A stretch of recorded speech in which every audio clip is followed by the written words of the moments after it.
In today's video, I want to talk about how I combine intuitive eating with intermittent fasting in order to lose weight.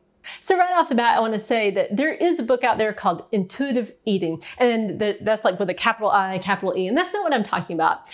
When I say intuitive eating, I'm just talking about the idea that our instincts can guide us on how to eat, just how to eat so that we are able to lose weight down to a healthy weight and maintain that healthy weight in a relatively easy way. And to me, it's kind of even ridiculous that we have to think about eating. You know, this is something that animals do. You know, you look outside and birds are eating and squirrels are eating and they know exactly what to eat. And, you know, and they're not like looking at packages and trying to figure out, you know, like what's the right food to eat. They just know and they eat and they don't stress out about it. And yet we have all this knowledge and we have all these calorie counts and we can break things down by carbs and protein and everything. And it seems like it's just getting harder and harder to know how to eat. And this was something that really bothered me. You know, I was obese and I was looking around and I was thinking, how is this difficult? Like, how is it that I have such a hard time figuring out like what to eat and how much to eat? You know, I was at that time, I was obese and I was still gaining weight.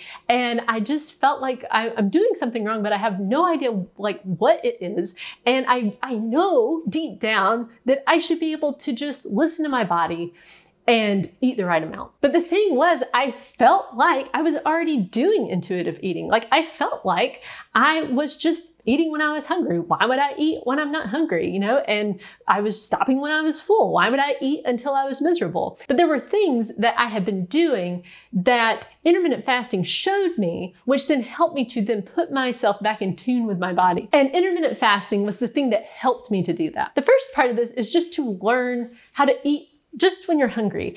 And this was a big problem for me because I felt like I was doing this already, but what I started to see when I was practicing intermittent fasting, because I did have that fasting window, I started to see that there were plenty of times where I thought I had been just eating because I'm hungry, but what I was doing instead was I had a problem and I was solving it by eating. So, you know, maybe I was just stressed out about something. I had learned, you know, like, okay, if I'm stressed, if I eat something, that solves the problem. So I was confusing, like, I'm stressed about something with I'm hungry, because I had joined that signal with eating instead of just solving the problem. So there were many things I was doing where I kind of just thought, well, I'm hungry right now, so I need to go eat, when in fact it wasn't true hunger. And having that fasting window really did help me to see and experience true hunger, as opposed to just, you know, eating because I'm bored or stressed or sad or angry. And having that fasting window made it so that I kind of had to deal with those things. I had to say, okay, you know, I can't eat right now, so you know, I'm gonna go for a walk, and usually that would give me some clarity.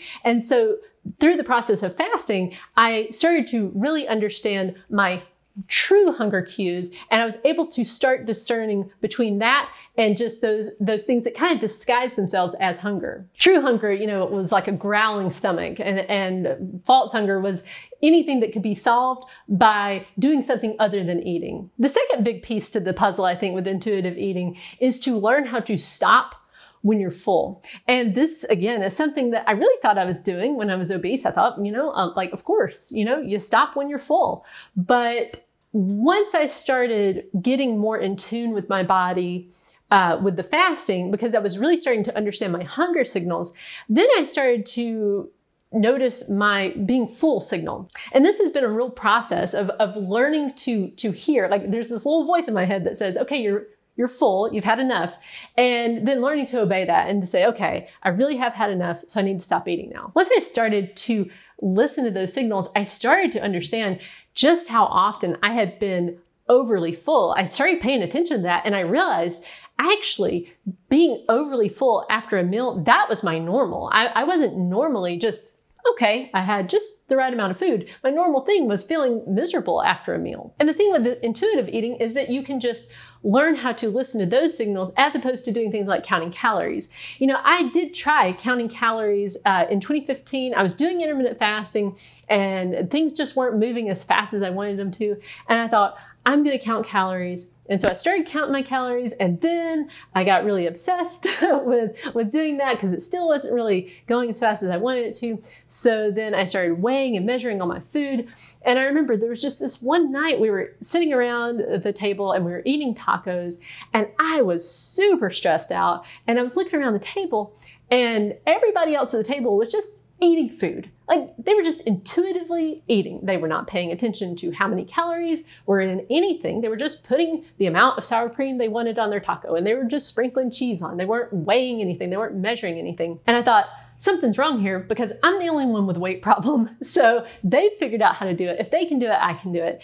And so I said, okay, my body can really tell me when it's full. I just have to really tap into that. So I just started, I said from that point on, I'm not counting calories. And I stuck to that. I just said, okay, I'm just going to focus on feeling full, like stopping when I'm actually full, paying attention to that. So when I sit down to a meal, I don't sit down with a preconceived notion of how much of each thing I'm going to eat. I just say, I'm going to sit down and I'm going to pay attention to what I'm eating, and I'm going to stop eating when I feel full.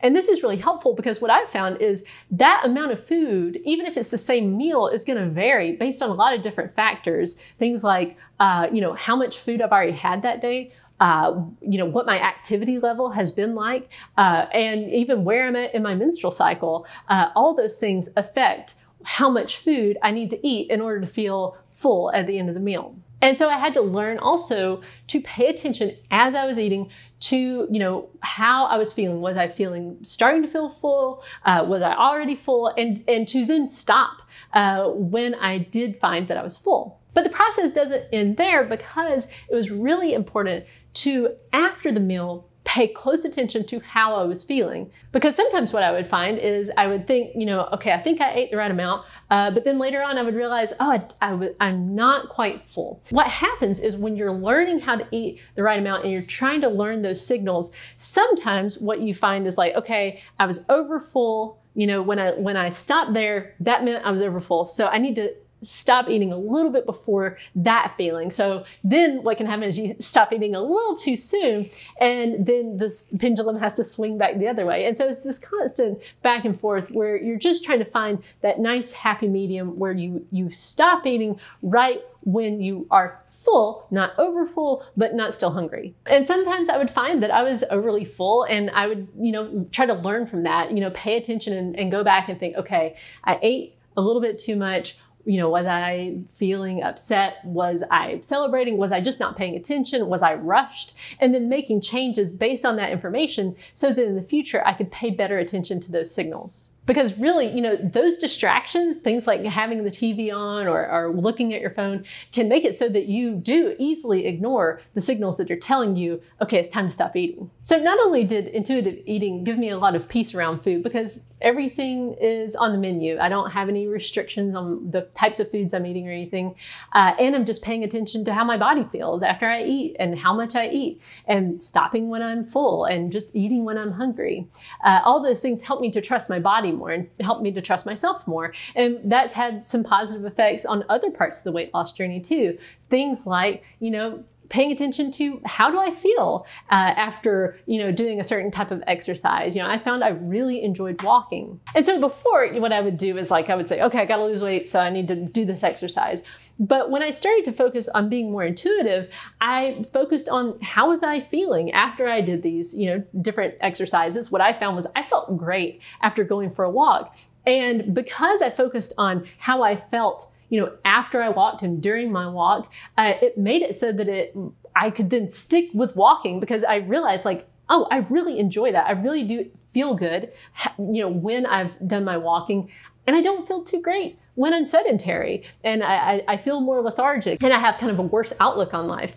Whereas, when I'm walking, I feel more positive. And this idea of just following my intuition helped me when I was trying to figure out when to stop losing weight. Again, in the past, what I would do is just think, the lower the better, it's never enough and just keep going lower. But, when I paid attention to how was I actually feeling, I started to notice like, okay, you know, yeah, the scale is still moving down, but I've kind of reached that point of diminishing returns. So, you know, the difficulty keeps going up, the less and less you try to eat. But yet the returns, you know, on investment aren't there. Like the way I felt was staying about the same. So that helped me because I was paying attention to how I felt, it helped me to have peace about that decision. Like, okay, I'm good here. I just want to maintain in this certain range. So I really do think intuitive eating is great. The idea of there's no forbidden foods and that you just pay attention to, you know, your hunger and eat when you're hungry and stop when you're full. It's a very simple concept. But again, I think that for me, at least,